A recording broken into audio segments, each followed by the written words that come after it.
membuang masa atas dunia, maknanya habis digunakan untuk mencari dunia pagi petang siang malam seumur hidup. Akhirnya mati. Bila disoal nanti oleh malaikat tentang amal, semuanya tidak diterima oleh Allah. Kenapa? Kerana mereka beramal tanpa ilmu. Sebab apa tanpa ilmu? Tak ada masa nak menuntut ilmu. Kenapa tak ada masa nak menuntut ilmu? Masanya dah habis digunakan untuk urusan-urusan dunia. Habis. Menyesallah kita. Sebab tu tanggungjawab alim ulama tu mengingatkan kita. Pesan, jangan leka, jangan lupa, jangan lalai, mari belajar.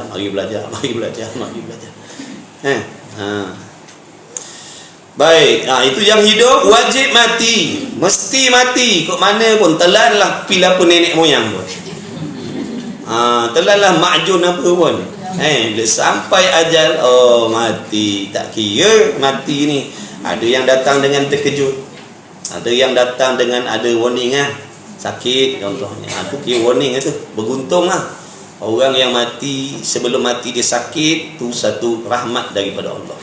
Dalam sakit itulah Allah nak cuci dosa dia. Tapi syaratnya dia ada ilmu. Kalau orang tak ada ilmu, tak kenal Tuhan, bila sakit nanti karang, dia jadi dua kali bala pula. Tak redha dengan takdir Allah, menyumpah-nyumpah dengan sakit yang Allah bagi. Ini menambahkan dosa dia. Na'udzubillah. Tapi kalau yang sakit tadi ada ilmu, kenal Tuhan, insya-Allah dia boleh menggunakan waktu sakit itu untuk menyerahkan dirinya kepada Allah, berharap sepenuh-penuhnya dengan Allah supaya mengampunkan dosa-dosanya dan sebagainya. Dia redha dengan ketetapan Allah atas sakit yang diberi oleh Allah. Contohnya dia meyakini sakit yang Allah bagi ini untuk mencuci dosa-dosa dia. Maka itu jadi rahmat dalam kehidupan dia, makna penutup hidup dia. Sakit itu menjadi asbab dibersihkan dosa-dosa dia. Tapi orang yang tak ada ilmu, tak kenal Tuhan, nanti bila diuji oleh Allah dengan sakit, mulutnya menyumpah, hatinya sangka jahat dengan Allah. Ini lagi menambahkan kebencian Allah. Dulu pernah saya ada jumpa ada seorang ni disakit, mulut dia tak berhenti menyumpah. Na'udzubillah. Mudah-mudahan Allah ampunkanlah dosa-dosa. Jadi tak sepatutnya begitu. Tak sepatutnya begitu. Ada yang mati terkejut. Mati terkejut, tak sangka mati. Tapi mati terkejut ni di sisi orang yang soleh, di sisi orang yang senantiasa mengingati mati, adalah satu rahmat yang sangat besar. Mati terkejut. Mati terkejut ni di sisi orang yang selalu ingat mati, sentiasa ingat mati. Orang yang ingat mati ni, contoh hari ni, dia ingat hari ni lah last dia hidup. Dia tak yakin yang besok dia ada peluang hidup. Maka hari ni dia akan gunakan hari ni sebaik-baik membuat kebaikan. Dia akan usaha buat baik pada semua orang. Dia akan baiki hati ni. Dia tak nak menyimpan benda-benda kotor dalam hati. Sebab dia tahu dia seolah-olah dia kata hari ni last aku hidup. Jadi orang yang macam ni dalam hati, insya-Allah tak akan ada dengki, tak akan ada dendam, tak ada akan sangka buruk dan sebagainya. Sebab dia kata besok boleh jadi aku tak ada dah. Hari ni hari last aku hidup.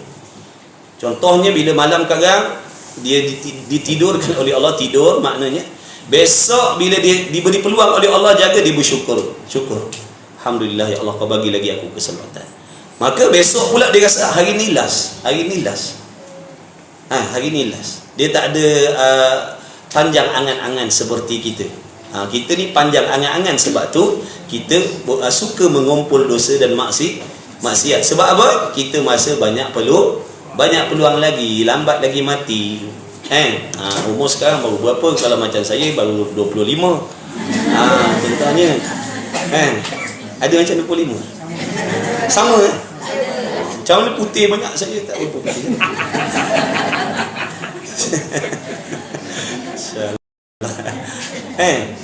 Baik. Jadi orang yang selalu ingat mati ni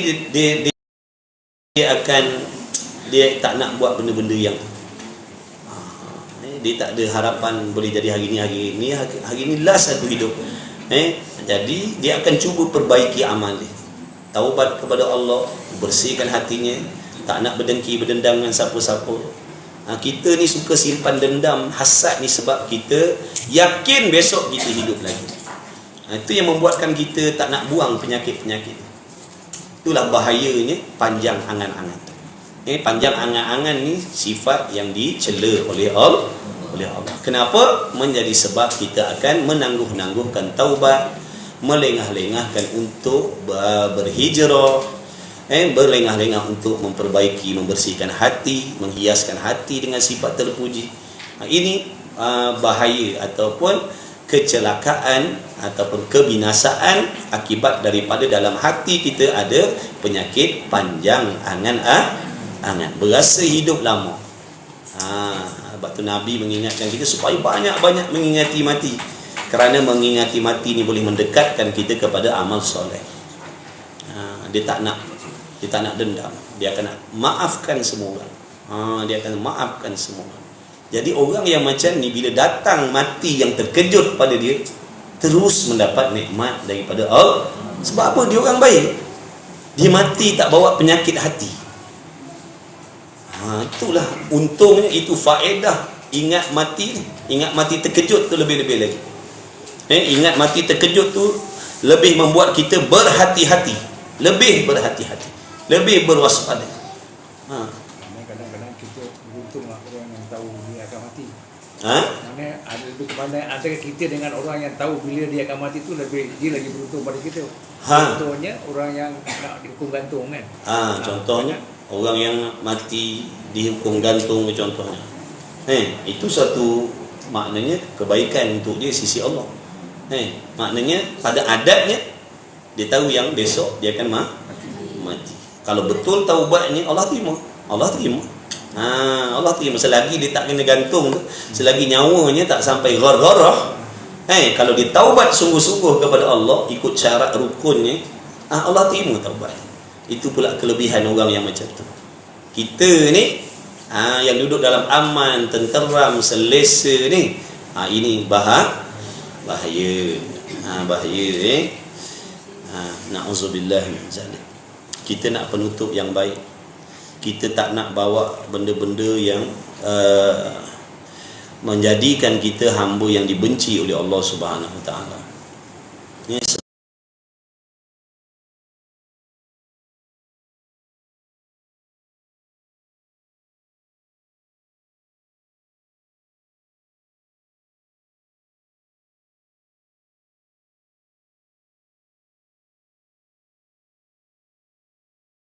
Na'udzubillah min zalik. Sebab tu jangan ikutkan nafsu, ikutkan emosi yang suka berdengki, berdendam. Jangan, maafkan semua orang. Jangan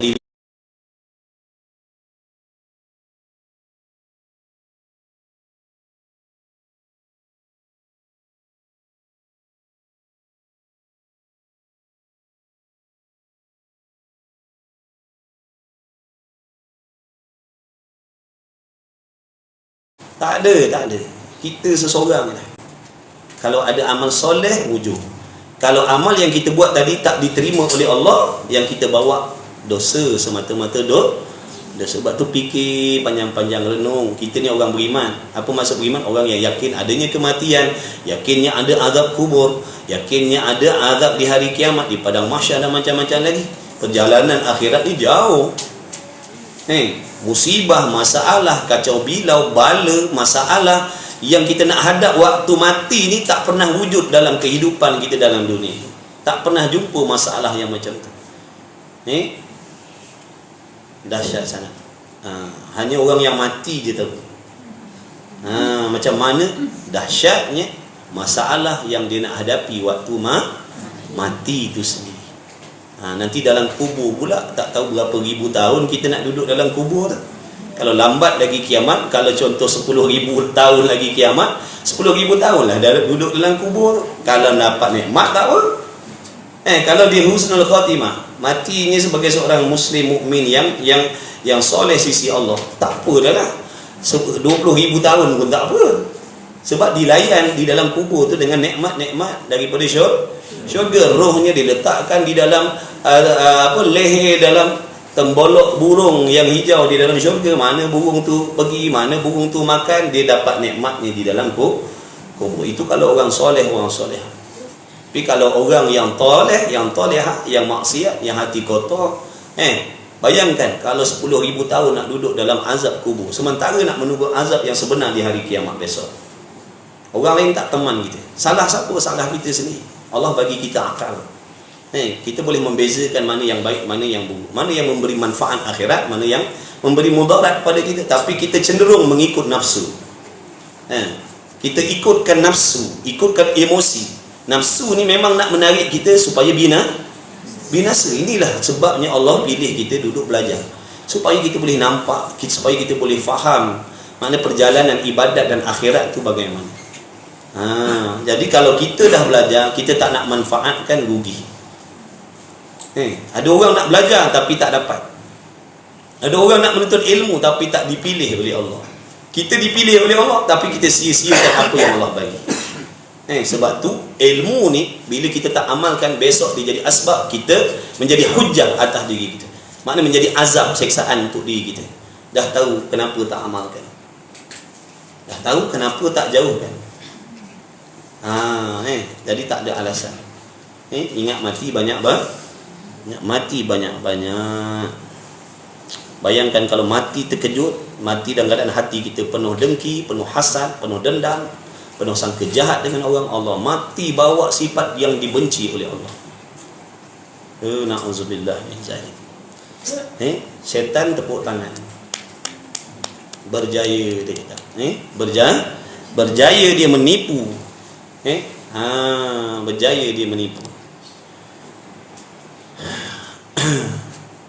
Jadi jangan ikutkan nafsu. Gunakan akal kita. Sebab tu akal kita ni kena jaga, hiaskan ataupun gandingkan akal kita ni dengan ilmu, supaya akal kita jadi kuat. Supaya akal kita jadi kuat dalam nak melawan dengan nafsu dan syaitan. Kita ni setiap hari berperang. Ini akan berperang di antara akal dan nafsu. Jadi kalau akal kita kuat, dijaga oleh ilmu-ilmu agama, ilmu akhirat, insya-Allah setiap peperangan tu insya-Allah dia akan menang. Kalau kalah pun adalah juga kalah, ada peperangan. Tapi insya-Allah maknanya akan berlaku peperangan yang sengit di antara tentera nafsu dan tentera akal. Tentera nafsu siapa? Syaitan. Lagi sifat mazmumah. Sifat mazmumah, sifat-sifat yang dibenci oleh Allah, hasad, dengki, dendam, sangka buruk dan sebagainya. Ujub, riak, takabur, ini tentera syaitan ataupun tentera nafsu di dalam medan peperangan tadi tu. Jadi kalau akal kita tak teguhkan, tak mantapkan akal kita tadi dengan ilmu agama, dengan ilmu akhirat, semata-mata akal nak pegang dengan nafsu, dengan setan, dengan sifat mazmumah tadi. 1 lawan 3. Dah tentulah kita akan tersungkur selalu. Sebab akal kita tak kuat dalam nak berpegang dengan nafsu tadi. Tentera kita tak ada pembantu. Ulama pesan mengaji agama ni, mengaji banyak-banyak, bukan mengaji sikit-sikit. Ada orang kata mengaji agama ni sikit-sikit dah, sebab ilmu Allah ni luas, sampai mati mengaji pun tak habis, kata dia. Oleh kerana tak habis, belajar sikit sudah. Macam tu. Ilmu dunia habis tak belajar? Ilmu dunia habis tak belajar? Dah kenapa boleh banyak pula? Pas sekolah rendah, sekolah tinggi. Pas sekolah tinggi sikit lagi. Masuk kolej, masuk universiti, ambil PhD, ambil doktor, ambil ini, habis dah kejadah, dah habis. Lepas tu nak belajar lagi, sambung lagi. Kenapa sangat tamak haloba ilmu dunia, sedangkan nak pakai sekejap atas dunia? Ilmu yang nak bawa balik kehidupan yang kekal selama-lama ni, kita kata belajar sikit-sikit sudah. Inilah pemikiran yang merosakkan kita ni. Ilmu dunia belajar banyak tak apa. Ilmu akhirat belajar sikit-sikit sudah. Dah dipusingkan akalnya, dah dipusingkan. Ilmu akhirat kena banyak. Bukan sikit. Kita hidup dunia 70 tahun, 80 tahun, 90 tahun. Contohlah kalau ada lah umur sekarang sampai 90 tahun. Pun kita belajar, maknanya belajar lagi ilmu dunia. Nak ambil tahu tentang tu pula, nak ambil tahu tentang ni pula, nak ambil tahu tentang tu pula. Macam-macam kita nak tahu. Padahal hidup kita, ilmu yang kita nak pakai tadi tu, setakat umur kita 90 tahun tu je. Kehidupan akhirat umur kita bukan 90 tahun. Tak ada sudah umur kita. Dah padan ke dengan ilmu mengaji seminggu sekali? Bukan orang sini, orang tempat lain. Covid. Seminggu sekali mengaji, memada ke? Cukup ke nak pakai itu untuk hidup yang selama-lama tu? Macam kita fikir bodoh-bodoh sudahlah, tak payah fikir sedikit-sedikit. Fikir bodoh-bodoh itu sudah. Hidup yang tak sudah, nak belajar sikit ke nak belajar banyak? Kena banyak. Tapi akal kita ni dah dipusingkan oleh nafsu dan terpengaruh dengan orang-orang yang tak faham dengan akhirat, orang yang cintakan dunia, yang kita jadikan idola tu. Ahli dunia kita jadikan idola. Apa dia cakap semua kita telan. Tidur 8 jam sehari, jangan kurang, kalau kurang jadi gila kata dia. Tak sihat kalau tidur lebih 8 jam. Itu pun taat tidur 8 jam. Tu tak kira tidur dalam kelas. Ada kan?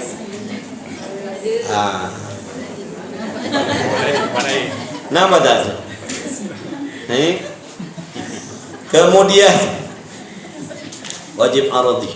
Tu wajib aradi, bukan maknanya perkara yang Allah suruh kita dah. Cuma nak bagi tahu benda ni pasti jadi, pasti berlaku. Yang hidup mesti mati, yang mati besok wajib dibangkitkan kembali, wajib dihisab amalan kita. Yang beriman wajib syurga, yang kufur wajib neraka dan sebagainya. Itu janji-janji Allah pasti berlaku. Bukan kita disuruh berusaha supaya mati. Jangan salah faham. Wajib solat, makna Allah suruh kita solat. Kalau tak solat berdosa.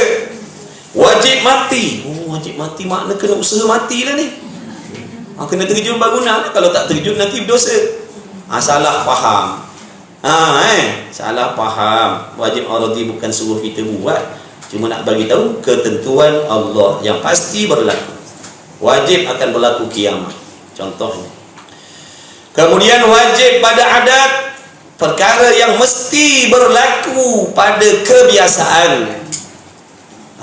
Siapa yang mewajibkan ni? Adat ni. Perkara adat ni. Akal kita manusia. Apa maksud wajib adat? Perkara yang mesti berlaku, yang mesti jadi. Mesti itulah namanya hukum tadi tu. Kita meletakkan hukum mesti. Contohnya mesti kenyang kalau makan banyak.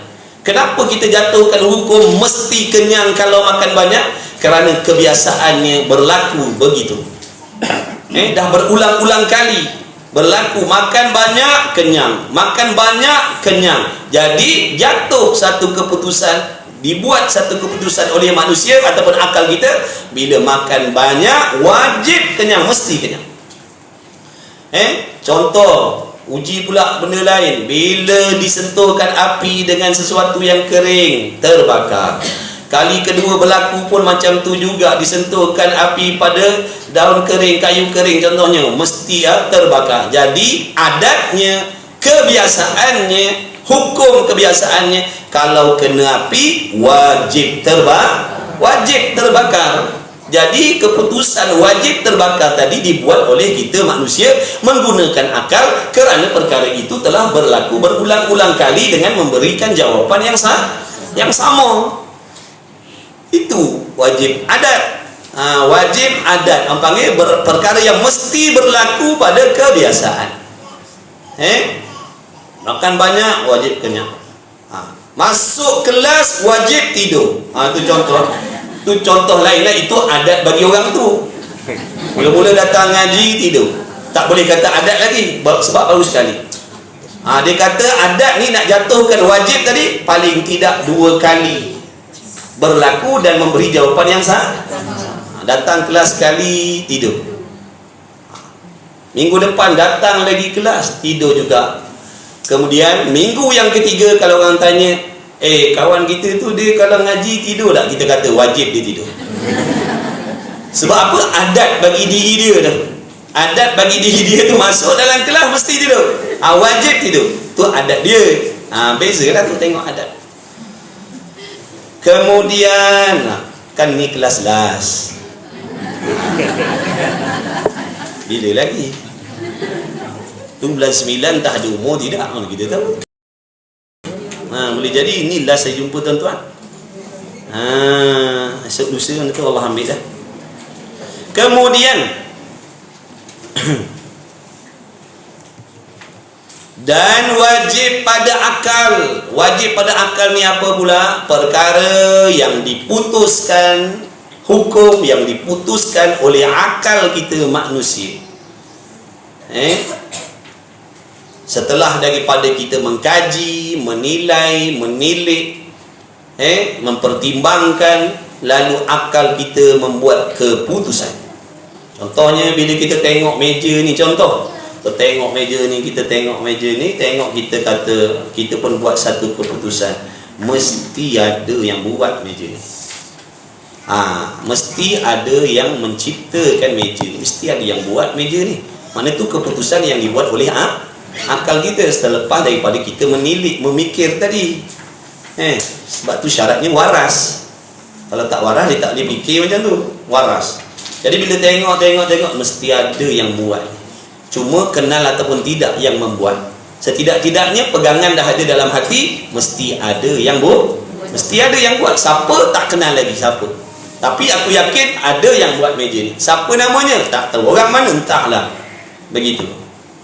Jadi keputusan yang dibuat oleh akal. Kemudian keputusan yang dibuat oleh akal tadi, contohnya tadi saya kata meja ni, saya menghukumkan, saya menggunakan akal saya. Yang waras saya kata meja ni mesti ada yang buat. Itu keputusan yang saya buat. Mesti ada pencipta meja ni. Mereka cipta meja ni. Itu hukum. Kemudian betul tak apa yang saya hukumkan tadi, meja ni ada tukang yang buat, betul ke tidak? Tengok kepada diri pekerjaan, hakikat perkara. Tengok kaji, pergi tanya-tanya orang, kaji selidik, tengok soal siasat, betul ke meja ni ada yang buat? Cari-cari jawapan, tengok dalil, tengok bukti-bukti. Oh, memang betul ada yang buat. Maknanya memang betul ada yang buat selepas daripada kita mencari bukti, dalil. Tadi saya kata meja ni ada yang buat, itu hukum. Keputusan yang saya buat, dalilnya mana? Mana bukti yang mengatakan meja ni ada orang buat? Kemudian selidik, kaji selidik, tengok memang ada, memang betul ada orang yang buat. Jadi muafakat tak apa yang saya hukumkan dengan akal saya tadi dengan hakikat perkara? Dengan diri pekerjaan, makna meja ni tadi. Saya hukumkan meja ni mesti ada yang buat. Itu keputusan yang saya buat dengan akal saya. Kemudian berbetulan ataupun tidak dengan diri meja ni. Betul tak meja ni ada yang buat? Muafakat tak? Sama tak apa yang saya hukumkan dengan hakikat perkara ni? Sama. Bila apa yang saya hukumkan dengan akal muafakat dengan apa yang berlaku sebenarnya, bila muafakat, maka hukum akal tadi betul, benar dan mesti diterima. Sebaliknya, kalau saya menghukumkan dengan akal tentang sesuatu perkara, tiba-tiba hakikat perkaranya menyalahi,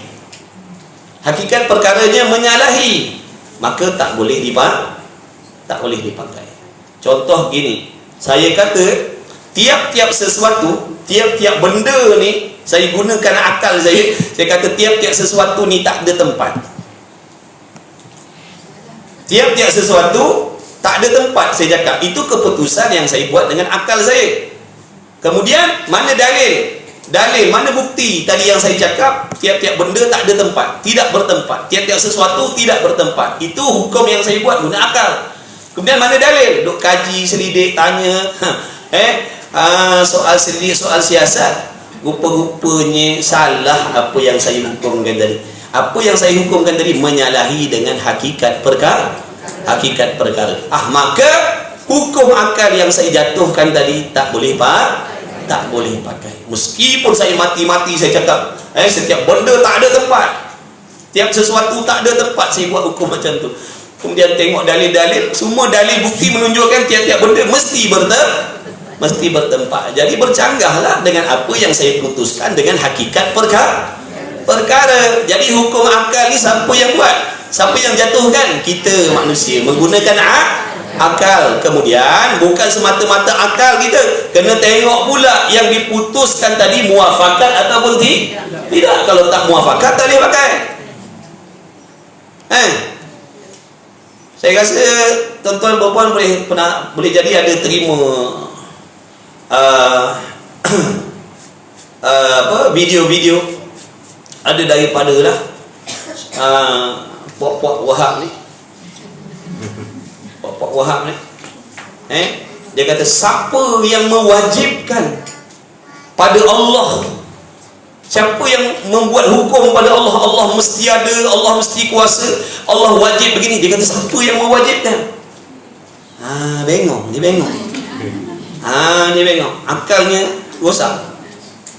Sebab tu kita dalam ilmu tauhid nampak tak tu? Dia ceritakan wajib syarak benda lain, wajib aradi benda lain, wajib adat benda lain, wajib akal benda lain. Tiba-tiba dia nak mengelirukan orang ramai supaya menolak belajar ilmu sifat 20 ni. Kan kita belajar ilmu sifat 20 ni, wajib Allah Ta'ala ada, wajib Allah sediakan, wajib Allah Ta'ala mukhalafah tak serupa dan sebagainya. Betul? Jadi dia soal orang ramai ni tadi nak mengelirukan. Siapa yang pandai-pandai mewajibkan Tuhan? Siapa yang mewajibkan Tuhan tu ada? Biasanya yang kita tahu Allah yang mewajibkan kita. Kenapa pula sekarang ni kita yang pandai-pandai mewajibkan Tuhan? Tu otak dia sengit sikit otak dia. Mudah-mudahan diberi hidayah oleh Allah. Sebab orang macam ni dia mengelirukan orang ramai. Dia akan menghasut orang ramai. Dia akan menghasut orang ramai supaya termakan dengan apa yang dia cakap. Bagi orang awam, orang yang tak belajar ilmu ni, dia akan mengiyakan. Oh iya tak, iya juga. Kenapa pula kita pandai-pandai nak mewajibkan Allah tu ada, nak mewajibkan Allah Ta'ala tu sedia kala, nak mewajibkan Allah begitu dan begini. Sepatutnya Allah yang mewajibkan kepada kita. Nampak? Dia tak boleh nak membezakan di antara wajib adat dan wajib akad dan wajib syarak. Itulah sebab orang kata mari mengaji sifat 20 ni. Tak nak mengaji. Budak betul. Budak kecil pun tahu. Yang berkat dia selalu datang. InsyaAllah. Mudah-mudahan jadi ulama besok. Amin. Sebab tu tuan-tuan ngaji. Yang pertamanya salah yang menyampaikan, dia tak amanah untuk menyampaikan benda sesat macam tu. Yang keduanya salah kita tak nak belajar. Kita jadi nak menyalahkan golongan ni sekata-kata tak boleh. Sebab kalau kita belajar, kalau kita ambil berat tentang ilmu agama ni awal, nescaya kita akan dapat membezakan mana fahaman yang betul dan mana fahaman yang salah. Tapi sebab kecuaian kelekaan kita sendiri, maka sebab tu kita ni mujur Allah pilih. Mujur Allah pilih, walaupun dalam usia macam ni mujur Allah pilih kita belajar. Kalau tak boleh jadi kepahaman kita pun macam mereka. Sebab tu kena syukur sangat-sangat kepada Allah. Kena banyak-banyak memuji Allah, kena banyak-banyak terima kasih dengan Allah. Sebab Allah selamatkan kita daripada bahaya kejahilan. Bahaya kejahilan. Sebab jahil ni bahaya. Jahil agama ni bahaya. Lebih bahaya pada senjata lagi. Lebih bahaya lagi daripada orang kafir zimmi, orang kafir harbi. Kejahilan tentang agama lebih dahsyat, lebih bahaya daripada kejahatan orang kafir yang khianat dengan orang Islam. Sebab sejahat-jahat orang kafir musyrik, contohnya orang kafir harbi yang khianat, dengki, dendam dengan umat Islam, mereka tidak boleh merobek, mereka tidak boleh mencari keimanan seseorang. Dia tak boleh. Nak bunuh ke, nak apa ke, dia tak boleh membatalkan akidah orang yang beriman. Tapi kejahilan tentang agama, khususnya kejahilan tentang akidah yang ada dalam diri kita ni, boleh menjadi asbab kita yang duduk di negara yang bukan negara perang ni, duduk dalam keamanan ni, selesa ni, kenyang ni, mewah ni, boleh rosak akidah. Betul ke tidak? Padahal kita tak ada orang good pun. Tak ada orang bukan Islam letak senjata kat leher kita pun. Tapi tercabutnya iman tadi itu dengan sebab kejahilan agama dalam diri kita. Kita tak tahu, kita tak ambil tahu. Jadi ini yang dimaksudkan tadi. Kejahilan tentang agama itu lebih jahat, lebih buruk, lebih keji daripada kejahatan orang kafir ini. Kita selalu cakap orang kafir jahat, orang kafir ini zalim. Kita tak sedar kebodohan kita tentang agama itu lebih jahat daripada itu lagi. Mengakibatkan solat kita salah, tak diterima, akidah kita sesat dan sebagainya. Orang kafir ni tak boleh rosakkan akidah kita. Dia tak boleh rosakkan amal kita. Yang merosakkan amal kita ni kebodohan kita sendiri. Kita tak nak ambil peduli, tak nak belajar. Bukan marah dah. Nak bagi tahu. Nak bagi tahu supaya nampak kepentingan belajar agama. Yang kita anggap belajar agama ni, alah tak payahlah belajar gitu-gitulah, belajar sikit-sikit lah. Ni nak pakai, nak mati besok ke? Kita tak percaya mati.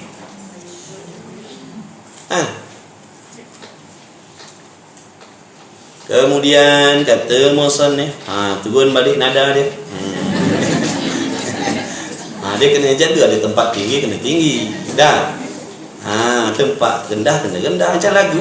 Ada chorus, ada intro, ada irama penutup. Jangan pitching lagi sudah lah kan. Jangan pitching lagi sudah. Yang lagi pitching tu yang tidur tu lagi pitching. Kemudian wajib pada akal, contohnya mana? Akal kita menghukumkan Allah wajib ada, mesti ada Tuhan. Bukan semata-mata akal kita menghukum mesti kena ada Tuhan, mesti ada Tuhan. Tengok dalil. Sebab tu mesti ada dalil. Kita nak menghukum ada Allah, nak menghukum, nak mewajibkan Allah wajib ada, wajib kuasa, wajib tak serupa dengan makhluk. Bukan mudah tuan-tuan. Tidak semudah saya menghukumkan tadi setiap benda ada tempat. Itu mudah. Setiap benda ada tempat. Mudah nak hukum tu, tapi nak menghukumkan mesti ada Allah, mesti Allah kuasa, mesti Allah mengetahui, tidak semudah yang kita sangkakan. Yang kita kata mudah tu sebab kita photostat jawapan. Kita tiru orang cakap, bukan dengan kefahaman kita. Sebab tu kita tengok dalam kitab-kitab ni, dia akan ajar kita dalil, dia akan bagi kita keterangan mana bukti ada Allah. Sebab nak menghukum ada Tuhan ni payah. Nak kena kaji, nak kena mana dalil. Sebab Tuhan ni bukan boleh jenis tengok dengan mata. Dah yang kita ni hukum ada Tuhan, mana dalil? Maknanya payah. Bukan mudah nak menghukum ada Tuhan ni. Nak kena soal selidik, nak kena ada dalil, nak kena cari bukti. Tidak semata mudah macam kita kata setiap meja mesti ada tempat. Itu mudah. Tak payah nak bawa dalil. Semua orang tahu dengan mudah setiap benda mesti bertempat.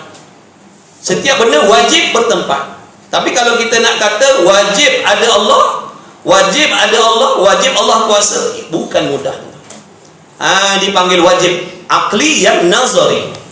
Wajib akal yang nazari. Makna nak kena nazar, nak kena tilik, nak kena selidik, nak kena cari dalil, bukti, nak mengesahkan mesti ada Tuhan tadi. Bukan semata-mata kita hukum dengan akal sesuka hati, kita hukum dengan akal Allah mesti ada, Allah mesti sediakan ada. Sebab tu kena cari mana dalil. Di antara dalilnya yang yakin Al-Quran. Bukan ulama buat sifat 20 ni, mengarang ilmu sifat 20 ni menggunakan nafsu dia, akal yang dipengaruhi oleh nafsu sesuka hati, nak menghukumkan Allah ada, Allah sediakan. Sebab tu ada dalil. Kita tengok ni, setiap sifat yang kita belajar ni semua ada dalil Quran. Betul? Naik balik nada kita. Sebab geram nampak puan. Rosak kan orang. Mempengaruhi orang. Orang dah elok-elok duduk dalam akidah yang betul, beramal, dicantas. Dia datang kemudian dicantas. Itu khianat. Banyak orang tinggalkan amal soleh sebab terpercaya dengan perkataan dia. Tak ada dalil sahih, tak ada dalil sahih, tak ada hadis sahih, tak ada hadis sahih. Tak perlu buat, jangan buat, kalau buat sisi. Banyak mak bapak kita, saudara mara kita yang tinggalkan amalan-amalan ni sebab termakan dengan fahaman ni.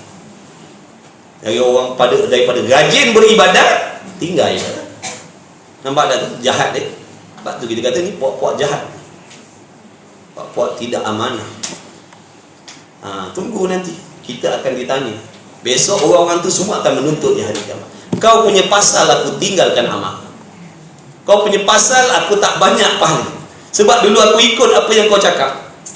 Kau mengatakan kalau buat macam ni dengan sebab tak ada dalil hadis yang sahih ni, benda ni sia-sia. Baca Quran pun sia-sia, tak ada pahala sebab tak ada dalil.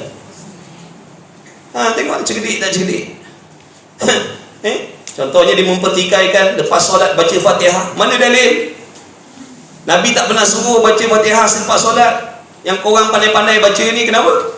Nabi tak buat, Nabi tak suruh. Jadi kalau kau orang baca Fatihah lepas solat, wirid, mana lepas solat kau wirid, kau baca Fatihah, kau tak dapat apa-apa. Padahal yang kita baca tadi Quran ke surat khabar Cina? Quran. Dan kenapa tak ada pahala kalau baca Quran? Adakah semata-mata baca Quran lepas sembahyang tu Allah tak bagi pahala? Lain kalau baca dalam tandas. Itu baru kita kata haram ataupun dosa lah. Ini jadi kita orang awam ni termakan ni dengan perkataan orang yang berkopiah juga ni. Berjanggut juga. Pandai Quran, pandai hadis, bergabuk baca hadis, bergabuk baca Quran. Kita orang awam ni melopong. Kebil mata kita. Dia tak ya juga. Kita pun tinggal habis tinggal. Dulu rajin baca wirid, ada wirid pagi, ada wirid petang. Lepas solat buat begini, sebelum solat buat begitu. Dengar puak-puak ni punya fatwa, habis tinggal habis dah. Allahu Akbar. Moga Allah pelihara diri kita, anak bini kita, keturunan kita sampai kiamat daripada terpedaya dengan musang berbulu ayam. Kemudian katanya musannif lagi, demikian juga perkataan mustahil. Mustahil ni pun banyak juga. Bukan satu je. Mustahil ni banyak. Iaitu 3 perkara. Ada 3 jenis mustahil. Yang pertamanya mustahil pada aradi. Apa dia mustahil pada aradi ni? Perkara yang menyalahi hukum ataupun janji Allah. Sesuatu perkara yang menyalahi dengan janji Allah. Contohnya ada yang nak mengatakan yang hidup takkan mati. Jadi hukumnya orang cakap macam ni, hukumnya mustahil. Yang hidup takkan mati itu mustahil. Mustahil apa? Mustahil aradi, kerana berlawan dengan janji Allah. Kemudian dia kata yang dah mati itu nanti takkan bangkit dah. Yang mati tu matilah, taknanya nak hidup balik dah. Mustahil. Mustahil. Dia cakap macam tu mustahil sebab berlawanan dengan janji Allah. Itu satu mustahil. Yang keduanya rosak akidah. Sebab apa? Tak percaya janji Allah yang ada dalam Quran. Dalam Quran Allah Ta'ala kata yang hidup pasti mati. Tiba-tiba dia kata aku tak percaya yang hidup takkan mati. Makna dia tak percaya Quran. Rosaklah akidahnya, jadi kufur. Orang-orang yang tak percaya lepas mati besok dibangkitkan, dia jadi kafir, kufur. Ataupun dia ragu. Ya ke? Cukup dengan ragu, rosak akidahnya. Itu nama mustahil aradi. Makna perkara yang berlawanan dengan ketentuan Allah, mustahil. Tapi kalau pada akal boleh terima yang hidup ni, kita ni yang masih hidup ni tak mati. Akal boleh terima. Sebab mati itu harus. Betul? Mati itu, hidup tu kan ke harus, benda mungkin. Perkara yang boleh berlaku dan boleh tidak berlaku. Akal kita boleh terima kalau berlaku, akal kita juga boleh terima kalau tak berlaku. Yang dikatakan mesti berlaku tadi bila tilik dengan janji Allah. Yang jadi kafir tadi sebab melawan Al-Quran. Tapi akal boleh terima. Meskipun akal boleh terima, akal terikat dengan syarak tadi. Akal terikat dengan syarak. Syarak kata yang hidup mesti mati. Siapa tak percaya dengan Quran, kafir. Itu dia. Akal boleh terima, tapi takkan berlaku sebab janji Allah kata yang hidup mesti mati. Walaupun akal boleh terima. Kemudian mustahil pada adat. Mustahil pada adat iaitu perkara yang menyalahi kebiasaan. Makan banyak tak kenyang contohnya. Kena api tidak terbakar. walau sedikit pun. Kena air tidak basah, kena senjata tajam tidak musnah, tak luka. Tu namanya mustahil pada adat. Pun harus pada akal boleh terima. Maknanya perkara-perkara yang menyalahi kebiasaan akal boleh terima. Terbakar, kena api tapi tak terbakar, akal boleh terima. Kerana kita beriman yang membakar, yang menghanguskan itu pada hakikatnya Allah, bukan kuasa ataupun tenaga api itu. Bukan yang membakar, menghanguskan itu tenaga pada api, tak. Yang menghanguskan itu Allah. Api itu sebagai asbab yang tak boleh memberi bekas, yang tak boleh memberi kesan. Bekas itu makna kesan, bukan bekas-bekas Tupperware itu. Tanya bekas tak? Bekas apa tak? Dia tanya bekas apa? Kesan. Bekas tu makna kesan. Tak boleh memberi kesan. Yang boleh memberi kesan ni Allah. Makhluk tak boleh bagi kesan. Bagi kesan baik ke? Bagi kesan yang tak baik ke? Makhluk tak boleh. Yang boleh bagi kesan baik buruk ni hanya Allah. Hanya Allah. Itu akidah kita. Itu akidah. Pegang betul-betul. Kemudian dan mustahil pada akal. Mustahil pada akal ni iaitu perkara yang akal kita tidak boleh terima adanya perkara itu sekali-kali. Perkara yang akal tidak boleh terima berlaku sekali-kali. Tak boleh terima dia akal selama-lama, tak boleh terima. Mati hidup balik, tak boleh terima benda tu. Itu nama mustahil akli. Sesuatu perkara yang akal kita menghukumkan mesti tidak sekali-kali. Tu cabangan tu tadi, cabangan daripada hukum akal tadi. Tadi kita kata wajib, akal kita menghukumkan mesti ada. Yang ni pula akal kita menghukumkan mesti tiada. Contohnya mana? Anak Tuhan, akal kita menghukumkan mesti tiada anak Tuhan. Tak boleh terima dia akal adanya anak Allah, anak Tuhan tu. Kerana ada dalilnya. Tu dalam Quran tu ada dalil. Lam yalid wa lam yulad. Tu dalilnya. Sebab tu akal kita menghukumkan anak bagi Tuhan ni perkara yang mustahil. Makna mustahil akli. Sesuatu perkara yang tak boleh diterima oleh akal adanya sekali-kali. Sampai bila-bila tak boleh terima adanya anak Tuhan. Selama-lamanya akal tak boleh terima ada lemah pada Tuhan. Ada kekurangan pada Tuhan, ada kezaliman pada Tuhan. Akal tak boleh terima sekali-kali, tak boleh terima selama-lama. Sampai dalam syurga besok pun begitulah, tak boleh terima ada kekurangan pada Allah Subhanahu Wa Taala. Habis saja baca lambat-lambat tu sebab ni tukang stesen besar tu situ. Perasan tak tu? Huraian yang kelima pada menyatakan ilmu suludin. Tu bus stand tu. Bus stand tu. Kita berhenti sini kan, nak pukul 11 kan. Kalau akhir bagilah Chan balik awal. Boleh? Memang seronok lah balik awal tu. Selalu balik lambat. Hari ni kita bagi balik awal lah.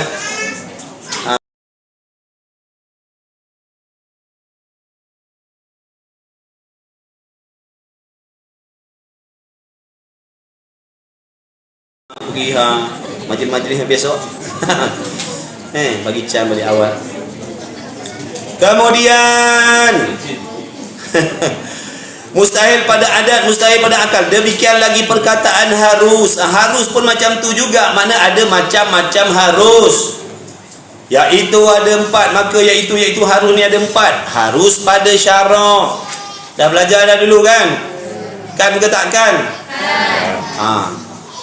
Harus pada syarak. Maknanya perkara yang dibiarkan. Tak ada janjian dosa, tak ada janjian pahala. Tak, makna dibiarkan. Dibiarkan. Nak buat boleh, tak nak buat pun boleh, ikutlah. Tak ada pahala, tak ada dosa. Itu harus nama dia. Dan perkara harus itu pada syarak tidak dipanggil harus sekiranya telah ada hubung kait dengan wajib, mustahil, wajib, sunat, haram, makruh. Kerana perkara harus tu akan berubah-ubah. Kadang-kadang perkara harus jadi wajib, kadang-kadang perkara harus jadi sunat, kadang-kadang perkara harus jadi makruh, kadang-kadang perkara harus jadi haram. Tengok baliklah hukum syarak awal dulu, tengok balik pembahagian hukum syarak tu. Hukum syarak ada 5, di antaranya yang kelima tu harus pada syarak. Kemudian maka tiap-tiap satu daripada yang tersebut, tiap-tiap satu daripada yang tersebut, daripada wajib aradhi tadi, wajib syarak tadi, tu makna tersebut tu. Maka tiap-tiap satu daripada yang tersebut daripada kata musannif tadi, wajib pada syarak, wajib itu banyak maknanya tadi daripada awal. Itu maksud yang tersebut. Jadi maka tiap-tiap satu daripada yang tersebut berlain-lainan maknanya, bukan benda sama. Yang Pak Wahab tadi dia kata satu je. Pak Wahab tadi dia bila sebut wajib dia faham satu tu je wajib. Itulah. Jangan dekat-dekat dengan Pak Wahab tu, jangan. Orang kata wajib ada macam-macam. Dia kata wajib satu je. Itulah baru pening. Siapa yang pandai-pandai mewajibkan Allah Ta'ala tu? Wah, sedap lagi. Confirm je muka dia. Tak kenal? Siapa?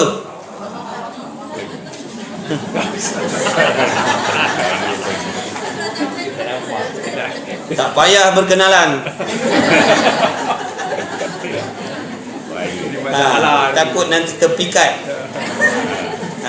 Kalau terpikat bawa kebaikan tak apa. Ni kalau terpikat bawa jadi jahanam jadi. Boleh jahanamkan akidah, jahanamkan syariat. Janganlah, baik tak payah kenal. Tapi tempat-tempat kena kenalkan. Diharuskan dalam agama, diharuskan memperkenalkan orang-orang ni supaya masyarakat boleh jauhkan dia. Sebab kalau tak diperkenalkan orang tak tahu. Mana satu yang kata musang bulu ayam ni nampak sama, ada taji, nampak berbulu. Yang mana musangnya? Betul? Sebab tu dalam mengumpat, bab mengumpat ni kalau kita ngaji kitab Penawar Bagi Hati, mengumpat ni ada kalanya apa?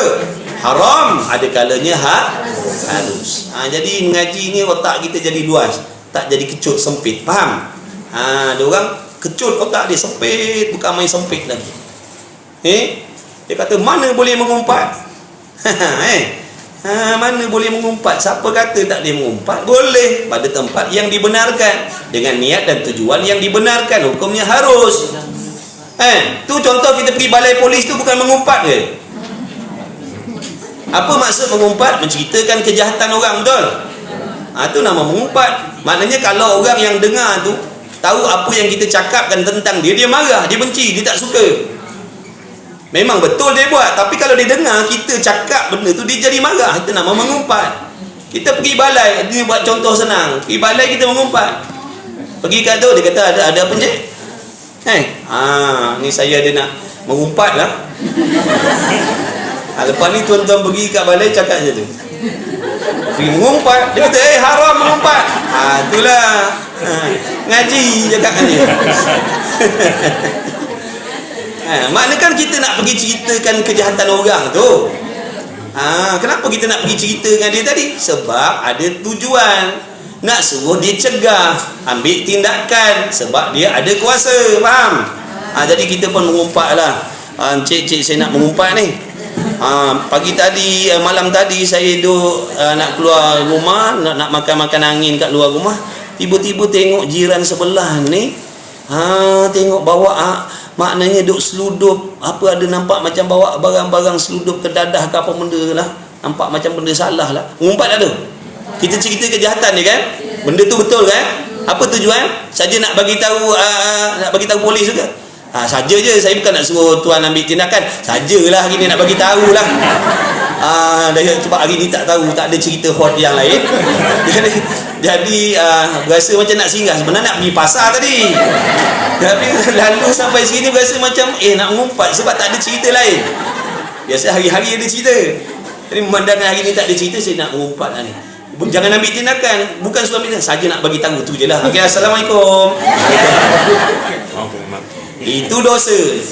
Kalau maknanya macam tu, niatnya dosa. Dia kalau niat yang dibenarkan apa tadi? Kita bagi tahu supaya pihak yang berkuasa berkenaan untuk ambil tindakan, bukan nak memalukan dia, bukan nak mengaibkan dia, nak ambil tindakan. Kalau tak, kalau kita diam, boleh jadi akan berlaku binasakan ataupun benda bahaya dan sebagainya. Samalah macam pahaman-pahaman ni yang sesat lagi menyesatkan. Kalau macam tuan-tuan tahu puak-puak siapa Incredible Hulk tu siapa? Incredible Hulk tu. Hak si Hak tu. Kalau tahu ada kawan-kawan kita yang terikut ke apa, boleh ngumpat dia. Bagi tahu, umpat kat jabatan agama.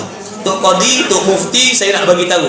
Orang kampung saya baru ni saya dapat dengar dan saya ada tengok lah. Jadi saya suspek lah dia ni terikut pahaman ni.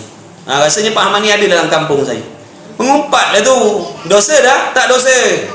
Siapa orangnya? Kita pun sebut. Nama dia Sipolan bin Sipolan. Gambar ni, ni kad penalan dia. Nombor IC semua siap. Mengumpat lah tu. Adakah berdosa? Tak. Sebab tujuan dia betul. Nak mencegah kemaksiatan. Ni nak mencegah daripada masyarakat dirosakkan akidahnya, dirosakkan syariatnya.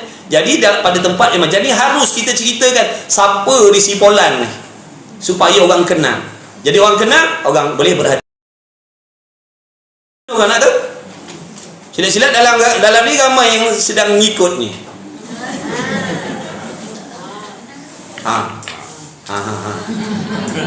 Itulah.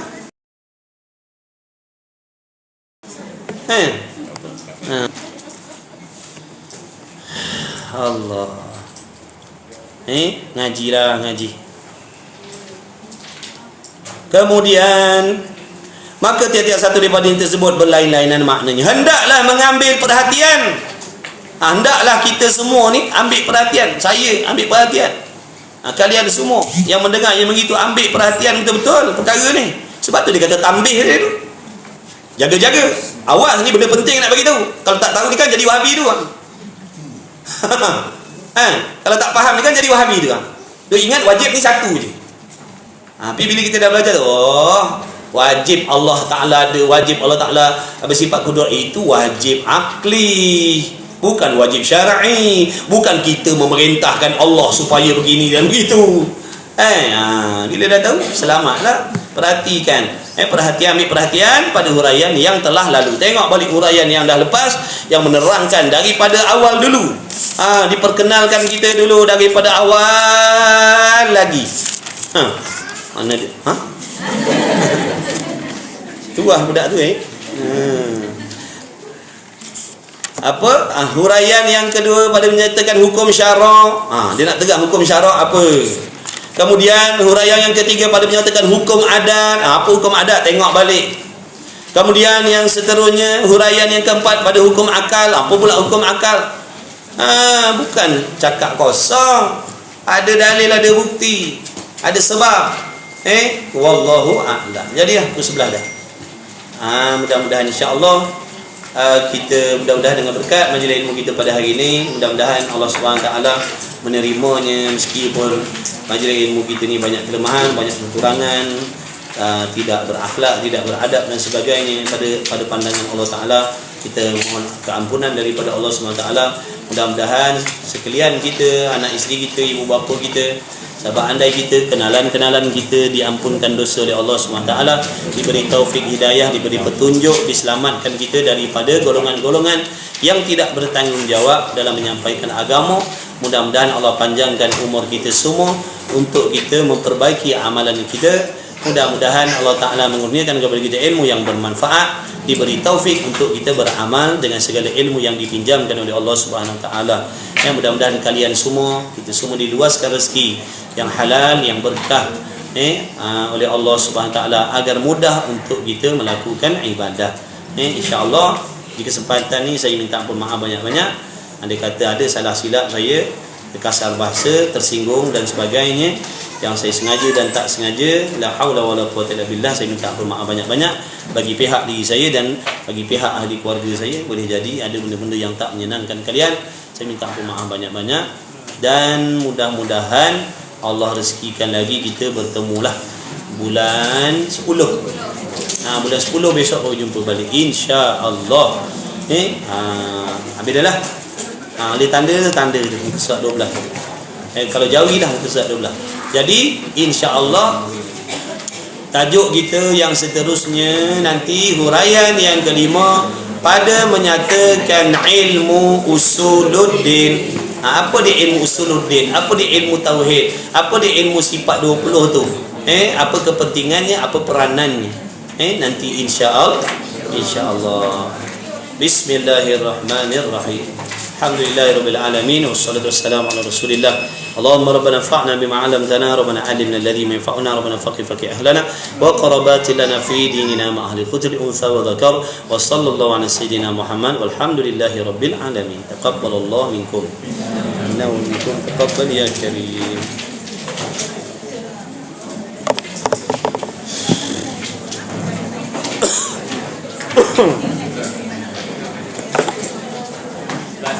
Baik, jumpa lagi. Jumpa lagi. InsyaAllah.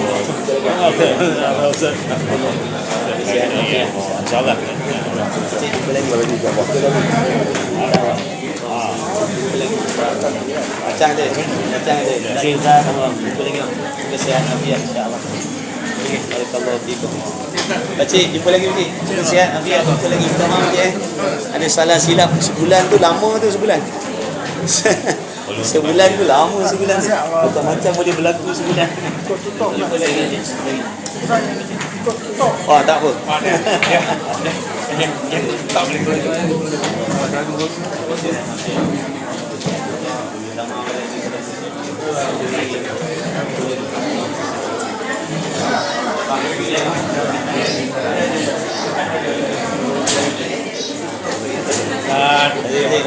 Jumpa lagi bersama kita.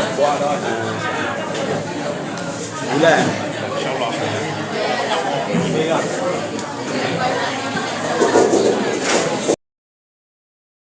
Haji makan dulu berapa?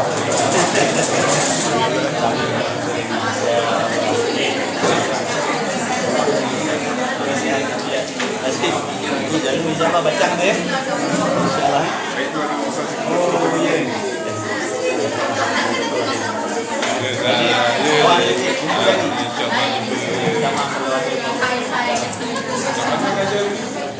Ada juga baca kalau baca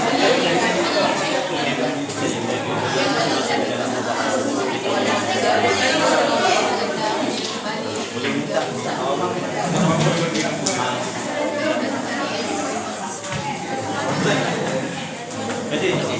jadi lagi insya-Allah.